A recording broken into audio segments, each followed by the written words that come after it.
মরে কিন্তু যাবো ভাই। আমি যখন এসেছিলাম তখন থেকে অদ্যাবধি আজ পর্যন্ত অনেক ভাই কবরে চলে গেছে, যাই নাই? আমরাও একদিন চলে যাব।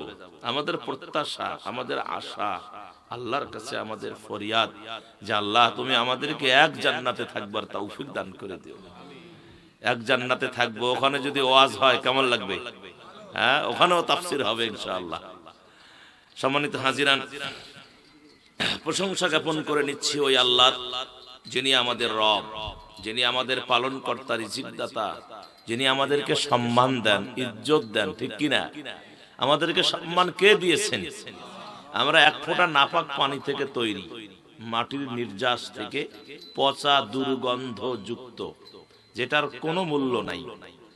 তারে না দিলেও কেউ নিবে না, বরং ওটা কাপড়ে লাগলে কাপড় না ধোয়া পর্যন্ত পবিত্রতা হয় না, নামাজ হয় না, রোজা হজ যাকাত কিচ্ছু হয় না। এত একটা খারাপ জিনিস, দুর্গন্ধ এবং অপবিত্র এই খারাপ জিনিস থেকে, একটা পচা একটা পানির ফোঁটা থেকে, শুক্র থেকে আল্লাহ আমাদেরকে সৃষ্টি করেছেন। তাহলে সেখান থেকে আমাদেরকে সৃষ্টি করলেন, এই ফোঁটাটুকুকে মায়ের জীর্ণ কুটিরে ঢুকায়া দিলেন। সেখানে আল্লাহ নিজেই, আপনার কোরআন বলছে, সায়েন্স বলছে, বিজ্ঞান বলছে, হাদিস বলছে যে আল্লাহ নিজেই 40 দিন এই নাপাক যে ফোঁটাটুকু, এই নাপাক পানিটুকুকে আল্লাহ 40 দিন শোধন করছেন, ছাঁকনি দিছেন, রিফাইন করেছেন, করে আল্লাহ রক্তে পরিণত করেছেন। আর রক্তটাকে আবার 40 দিন ছাঁকনি দিছেন। আহা, কি মেহনত করেছেন আমাদের পিছনে। তাও বান্দা পৃথিবীতে আসুক, আমার সব কষ্ট সব কিছু আমার মেলান হয়ে যাবে যখন বান্দা সিজদায় গিয়ে বলবে যে সুবহানা রাব্বিয়াল আ'লা, সুবহানা রাব্বিয়াল আ'লা। আমার সব শেষ, আমার কোনো আর সমস্যা নাই। আমি বান্দাকে, এই যে বান্দাকে সৃষ্টি করেছি, বান্দা যখন সিজদা আমাকে আমার কুদরতি পায়ে সিজদা দিবে, আমি আল্লাহ আমার বান্দার সবকিছুকে ভুলে যাই। আল্লাহু আকবার। তাহলে নাপাক পানির থেকে রক্ত হলো, রক্তটা শোধন করে এটা একটা গোস্তের টুকরা বানালো। গোস্তের টুকরা যখন হয়ে গেল, আল্লাহ এই গোস্তের টুকরার ভিতরে, এই গোস্তের টুকরার ভিতরে হাড্ডি, হাড়, হাড্ডি যা বলেন, চোখ, নাক, কান, কিডনি, লিভার, এক কথায় হাত, পা, আঙ্গুল সব কিছুকে সিটিং ফিটিং করে 10 মাস 10 দিন, 9 মাস 12 দিন, যার যেমন আসার সময় আল্লাহ মায়ের সেই চিকন রাস্তা দিয়ে পৃথিবীর জমিনে মায়ের কলিজার টুকরা, আদরের, মোহাব্বতের, ভালোবাসার, জীবনের চাইতে মা সন্তানকে বেশি ভালোবাসে, সেই সন্তানকে আল্লাহ পৃথিবীর জমিনে পাঠায়া দিলেন। আর আমরাই হইলাম সেই নিয়ামত। কথা কোন ঠিক কিনা? তাহলে আল্লাহ পানি থেকে রক্ত, রক্ত থেকে গোশত, গোশত থেকে হাড়, হাড্ডি মাড্ডি যা আছে সব দিয়ে সিটিং ফিটিং করে আল্লাহ বাহির করলেন। তারপরে আমাদেরকে সবাই দেখতে আসে, তারপরে কোলায় নেয়, আমরা কান্না করি, কয় ময়না কান্দিস না, ময়না কান্দিস না, সোনামণি আমার, জাদুমণি আমার, হীরার টুকরা। দেখেন নাপাক পানিটুকু এখন হীরার টুকরা হয়ে গেল। কথা কয় না? হ্যাঁ, নাপাক পানি এখন কি হলো? হীরার টুকরা। আরো শুধু হীরার টুকরা, মানিকের দলা, আমার সোনার মণি, আমার জাদু মণি। আল্লাহু আকবার, আল্লাহর কত দয়া। তারপরে আস্তে আস্তে 1 পা 2 পা করে হাঁটতেছি, কি যে চমৎকার। তারপরে আমরা মাঝে মাঝে বাচ্চাকে উপরে উচাই, এমনিতে তুলি না আমার ভাইয়েরা, কাঁদে কি? আপনি বাচ্চাকে যতই কাতুকুতু দিবেন, উপরে উঠাবেন, ততই কিন্তু খিলখিল খিলখিল হাসতে হাসতে গলি পড়ে। যতই আপনি উচাবেন, উপরে দিবেন, গিলখিল খিলখিল হাসে। তার কারণ ও বাচ্চার কনভিকশন আছে, বাচ্চার ঈমান আছে, বাচ্চার ইয়াকিন আছে, আমার মা, আমার বাবা আমাকে ফেলে দিবে না। সুবহানাল্লাহ কয় না? আমার মা, আমার বাবা আমাকে জমিতে ফেলে দিবে না, এ বিশ্বাস তার ভিতরে আছে।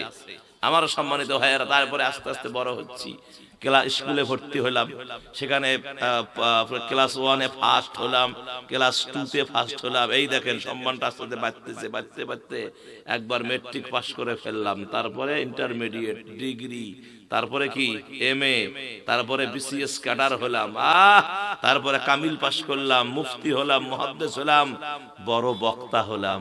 আল্লাহ কয় বান্দা দেখ কোথায় ছিলা আর সম্মান দিয়ে কোথায় নিয়ে আসলাম। সুবহানাল্লাহ। এ শুকরিয়া আদায় করে শেষ করা যায় না। আমার সম্মানিত ভাইয়েরা, যে মনিব আমাদেরকে এত দয়া করলেন, মায়া করলেন, ভালোবাসা দিলেন, আসুন সেই মনিবের দরবারে আমরা সকলে শুকর গুজার করে নিচ্ছি। সকলে বলছি আলহামদুলিল্লাহ। রব্বানা লাকাল হামদ হামদান কাসীরান তাইয়্যিবান মুবারাকান ফীহি। সম্মানিত হাজিরান, দরুদ আর সালাম নবীজির কদমে, হৃদয়ের সমস্ত আবেগ ভালোবাসা উজাড় করে দিয়ে সকলে বলছি সাল্লাল্লাহু আলাইহি ওয়াসাল্লাম। নবীজি সাল্লাল্লাহু আলাইহি ওয়াসাল্লাম বলেছেন 10টি আমল করলে বিনা হিসাবে জান্নাত। কোনো হিসাব দেওয়া লাগবে না, কাঠ গড়াও দ্বারা লাগবে না, শুধু বলবে যে 10টি আমল, জি জি যাও জান্নাতে চলে যাও। সেই 10টা আমল কি? এই আমল 10টি বলেই আমার তেলাওয়াতকৃত এবং হাদিস, আয়াত এবং হাদিস থেকে আলোচনা শুরু করব ইনশাআল্লাহ। সম্মানিত মুসলমান ভাইয়েরা, আল্লাহ রাব্বুল আলামিন কুরআনুল কারীমের ভিতরে অনেক কথা জানিয়ে দিয়েছেন, কেননা কুরআনুল কারীমটাই হলো হাদিস, হলো কোরআনের ব্যাখ্যা। কুরআনুল কারীমটাই হলো হাদিস। কথা বলেন ঠিক কিনা? যেহেতু কোরআনের ব্যাখ্যা কি? হাদিস। রাসূল যা বলেছেন এগুলো কোরআন থেকেই বলছেন এবং আল্লাহ বলাইছেন। ঠিক ঠিক ঠিক। তাহলে এই যে নবীজি বললেন 10টি আমল, এই 10টি আমল যদি কেউ করে বিনা হিসাবে সে জান্নাতে যাবে। তার মধ্যে 1 নাম্বার আমল হলো যে ব্যক্তি ফরজ নামাজ টাইম টু টাইম ফরজ নামাজ আদায় করবে। তাহলে এই ফরজ নামাজের কথা কি কোরআন শরীফে নাই? কথা কোন নাই? নামাজের কথা কোরআন শরীফে নাই? কোরআন শরীফে নামাজের খালি কায়েম করার কথা আছে 82 বার, আর পড়ার কথা আছে মাত্র 1 বার। পড়ার কথা কয়বার আছে? আর কায়েম করার কথা 82। তাহলে বোঝা গেল রাসূলের হাদিসটা এটা কোরআন থেকে হাদিস হুজুর বর্ণনা করেছেন। কথা কোন ঠিক কিনা? তাহলে নামাজ 1 নম্বরে ফরজ নামাজ যারা আদায় করবে এরা বিনা হিসাবে জান্নাতে চলে যাবে। আল্লাহ রাব্বুল আলামিনের রেফারেন্সে বললেন ইন্নাস সালাতা তানহা আনিল ফাহশাই ওয়াল মুনকার। নিশ্চয়ই নামাজ তামাম খারাপি থেকে বান্দাকে ফিরিয়ে রাখে, ফাহেশা থেকে, অন্যায় থেকে, অশ্লীলতা থেকে নামাজেই বান্দাকে ফিরিয়ে রাখে। কেননা একজন নামাজি যখন নামাজ শুরু করে দেয়, ওই নামাজি ওই লোকটার কাছ থেকে তামাম খারাপি দূর হয়ে যায়। একজন নামাজি চিন্তা করে যে আমি নামাজ পড়ি, আমার দ্বারা সুদের কারবার হতে পারে না। একজন নামাজি চিন্তা করে আমার দ্বারায় ঘুষের কারবার হতে পারে না। তার কারণ আমি যা করতেছি দেখেন কে? ধরে কোন কে দেখেন? সব আল্লাহ দেখতেছেন। আল্লাহ দেখেন না? আমরা কি আল্লাহকে দেখেছি ভাই? আল্লাহকে দেখেছি আমরা? আমরা কেউ আল্লাহকে দেখি না। তার কারণ আল্লাহকে দেখা সম্ভব নয়। আল্লাহ দেখা দিবেন কিয়ামতের ময়দানে। সুবহানাল্লাহ।